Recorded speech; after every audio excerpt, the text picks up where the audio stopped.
Iran के हुंकार ने विश्व युद्ध का ऐलान कर दिया है। संकेत दिया है ईरान के हुंकार ने कि शायद अब विश्व युद्ध होकर ही रहेगा। मुसलमानों, एक हो जाओ। शहीद नसरल्लाह और इजराइल से इंतकाम की ये बात जो हो रही है, खामिनेई की 5 साल में पहली एक ऐसी तकरीर जो सामने आई है जिसने इस बात का संकेत दिया है कि अब विश्व युद्ध होगा।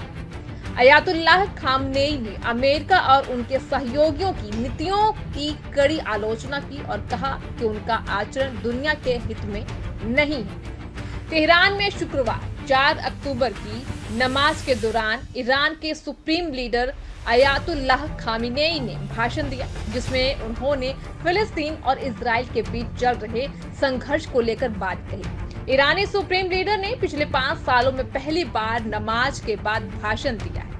उन्होंने फिलिस्तीन की लड़ाई को पूरी तरह वैध ठहराया और उन्होंने कहा कि फिलिस्तीन को अपनी जमीन वापस लेने का पूरा हक है। उन्होंने इस्लामी दुनिया को एकजुट रहने का आह्वान किया है और कहा कि ईरान से लेकर लेबनान तक मुस्लिम समुदाय को एक साथ खड़ा रहना चाहिए, जिसके लिए देश के दुनिया भर में जितने भी मुसलमान हैं उनको एकजुट होने का संदेश दिया है।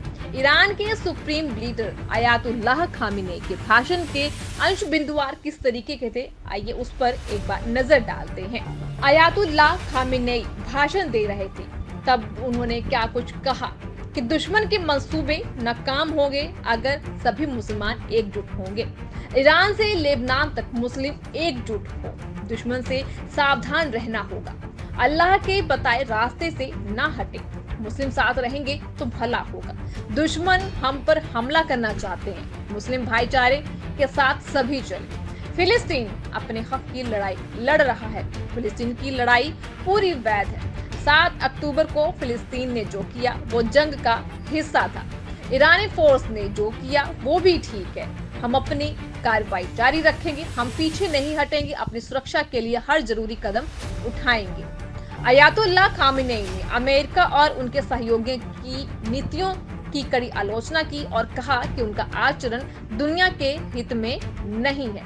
उन्होंने ये भी कहा कि फिलिस्तीन द्वारा की गई कार्रवाई जंग का हिस्सा थी और इसे उचित मानना चाहिए। साथ ही ईरानी बलों की ओर से उठाए गए कदम भी वैध बताए गए। खामिनेई ने कहा है कि हम अपनी सुरक्षा के लिए हर आवश्यक कदम उठाएंगे और पीछे नहीं हटेंगे।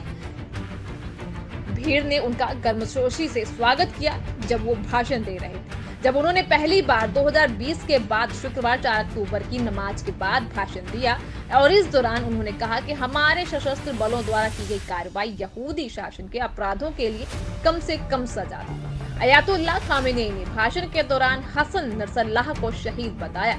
सर्वोच्च नेता ने कहा कि शहीद नसरल्लाह ने अपने जीवन काल में लेबनान के लोगों को सबसे महत्वपूर्ण संदेश दिया है।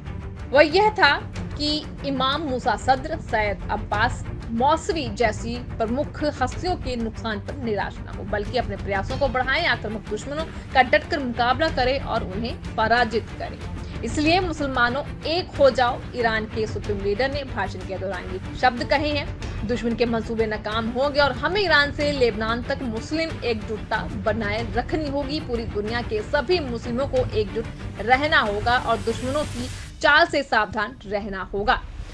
सुप्रीम लीडर ने हर मुल्क और हर व्यक्ति को दमन के खिलाफ अपने आप को बचाने का आखिरी अधिकार है, ऐसी बात कही है। उन्होंने अपराधियों का सामना करना है जो कब्जा करने वाली ताकतें हैं। ऐसा कोई अदालत या अंतर्राष्ट्रीय संगठन नहीं है जो फिलिस्तीनी लोगों को सिर्फ अपने देश की रक्षा करने के लिए दोषी ठहरा सकता है।